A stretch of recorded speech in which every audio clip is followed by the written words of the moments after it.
Great Writers Media.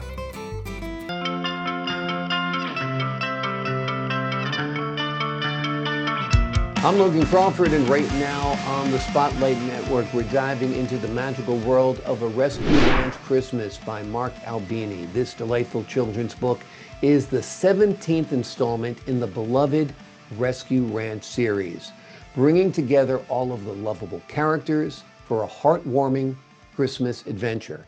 If you're looking for a holiday story that is full of lessons, laughs, and the true spirit of Christmas, you've come to the right place. We're delighted to have this very talented author join us here today on Spotlight. We thank the team at Great Writers Media for helping us put him in the spotlight today. And we ask viewers like you to support authors like him by subscribing to our channel and by purchasing his amazing book. The links are below this interview. Mark, thank you so much for joining me here today on Spotlight. Well, thank you so much for having me. I appreciate being here. I appreciate you joining us today. This is such an inventive series. Let's start out with an overview. What is the Rescue Ranch series all about, and how did it evolve into 17 books so far and counting? Right. Well, it's actually about America. The Rescue Ranch is my America, and everything started out very, very simple. I didn't know this was going to be a series when it started. I was actually trying to help out a starving illustrator who had lost all of her work and didn't have any way to make money in Myrtle Beach. So I opened my mouth and made this mistake. And I said, well, I got an idea. Why don't I write a children's story and you do the artwork and we'll see if we can sell it. That was the beginning of the change. What I didn't realize at that moment in time is that I was actually beginning a journey with God. I had no idea that he was actually taking me in this direction. So I started to write the books to help out this girl. When she came back a week later, I said, I got great news. In this first week, I wrote 4 books for you to illustrate. And she said, well, I decided to get married. I'm moving to Colorado and I can't do it. And everything changed at that moment. And I didn't write another thing for 3 years. And then I thought maybe I can make it a 5-book series. And now here I am at 64 books. But the Rescue Ranch is simply the battle of good and evil. What you have is how it all started. An old man that used to visit a country zoo as a boy finds out the zoo is closing. So he goes out and buys a farm and he starts to rescue some of the animals from the zoo to his farm.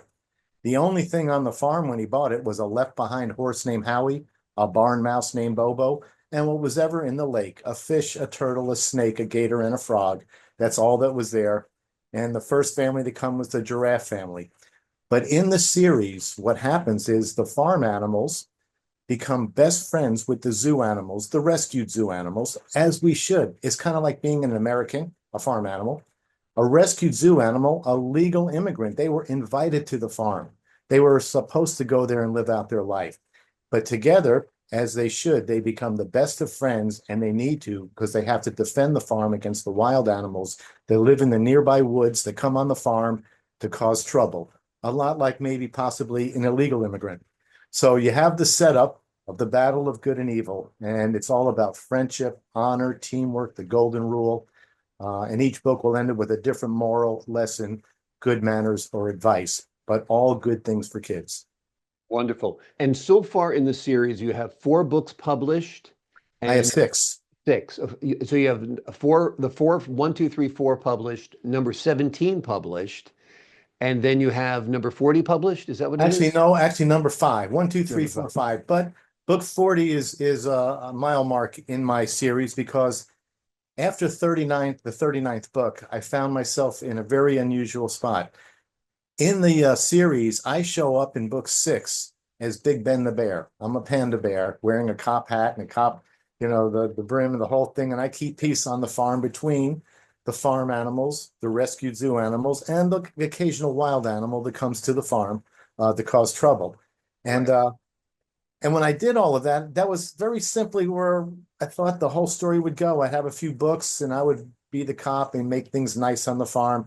I never knew it was going to take off like it did. And I ended up with Tommy the Tiger as my deputy. He's kind of my Barney Fife, I guess you'd call it. And the 2 of us keep peace on the farm till book 39, when everything breaks loose. Ricky the rabbit was bitten by Clyde the coyote. And then Clyde teamed up with Grant the Grizzly and they went after Mitch the monkey, and I couldn't keep peace on the farm. So I brought the last two rescues from the zoo to the farm to help me keep peace. I brought Todd the Tasmanian Devil, our military, Army, Air Force, Navy, Marines, and Donald the Dragon, Donald Trump, to help me keep peace on the farm.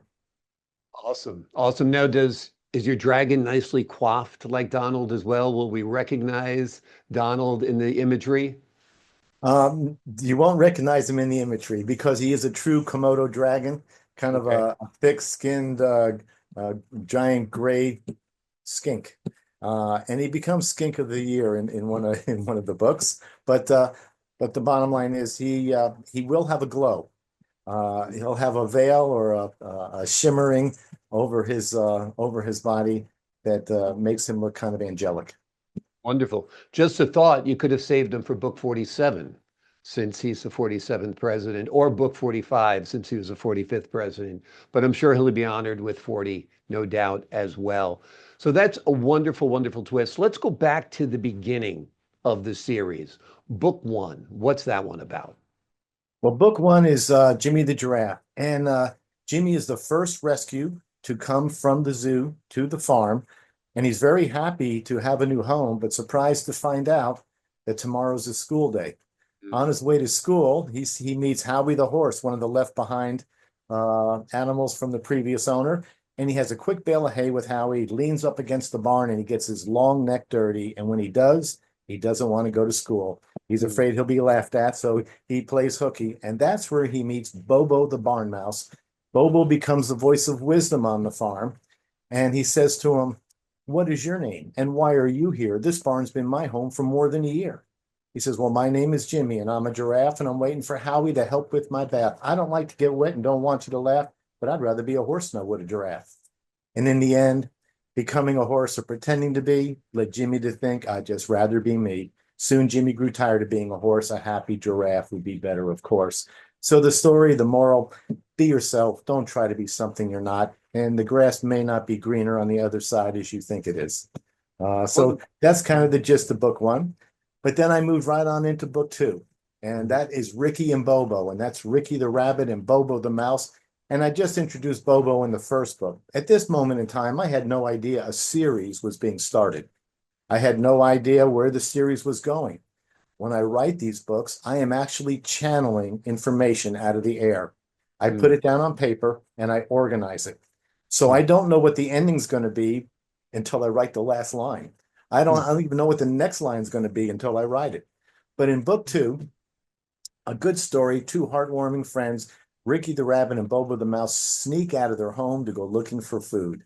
They end up being attacked by a swarm of bees, and they go in different directions and end up separated. But they reunite down by a lake and decide the quickest way home is across the water. So they made a boat out of a piece of tree bark. And I'll kind of pick it up from there. And then a small gust of wind pushed their boat on the lake, and that's when they knew they had made a mistake. Neither could swim. The water was rough. Getting home safely was going to be tough. But then a big wave washed over the bark, and poor little Bobo disappeared in the dark. Ricky was frantic, yelling, "Man overboard!" But when he didn't see Bobo, he prayed to the Lord, "Bring my friend back and don't let him die." Poor Ricky the rabbit was beginning to cry, but that's when he saw the most beautiful sight. Bobo was surfing in the evening moonlight. He surfed on the back of Freddie the fish, book 3, and that's when I knew the Lord answered my wish. Tired and hungry, they headed back home, and both were so grateful they didn't try it alone. For Ricky and Bobo, a lesson was learned, and for all the young children, a moral discern. Don't ever be bad and sneak out of your house unless your good friend is Bobo the mouse. So that's the gist of book 2. Wonderful. Your poetry is beautiful. It really flows and really tells a story, and all of the rhymes have meaning and connect. I mean, it's really great, great writing. Well, thank you. And I'll take you right into book 3, and I'll scoot over some of these a little bit because I have quite a few, and I can mention a few things about each book. But in book 3, Terry and Freddie, that's Terry the turtle and Freddie the fish.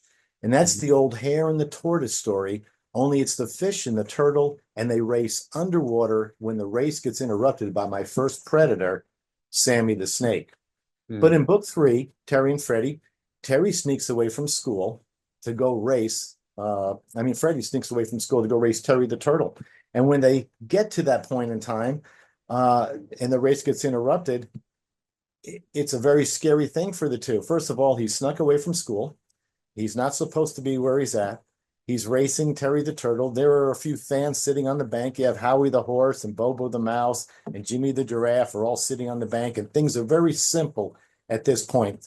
But in the end, Freddie promised his mom that he'd be a good son, that he'd do all his homework, and then later have fun. He promised to always let his mother know all the places that he and Terry might go, which is a good thing for children to always let their parents know where they're about to go. When I was a kid, it was not so difficult. We could leave our door unlocked for the weekend and leave town and not have to worry. And that was in Westwood on Kingsbury Avenue, if you know where that is, off of Old Kinnickamack. Well, anyway, that was a very simple time in life, and of course, you can't do that nowadays. But I also introduced my first predator, which is something we all have to look at in the world today. There are predators. There are animals that can be predators, and there's people that can be predators. But in my stories, it's only the animals. There's only one human being, and that's Grandpa Eddie. That's the old man that went out and bought the farm. In book 4, Sammy the Snake, this is an interesting book because he's a predator. He goes out looking for something to eat, and he smells something off through the fog. He smells Philip the Frog.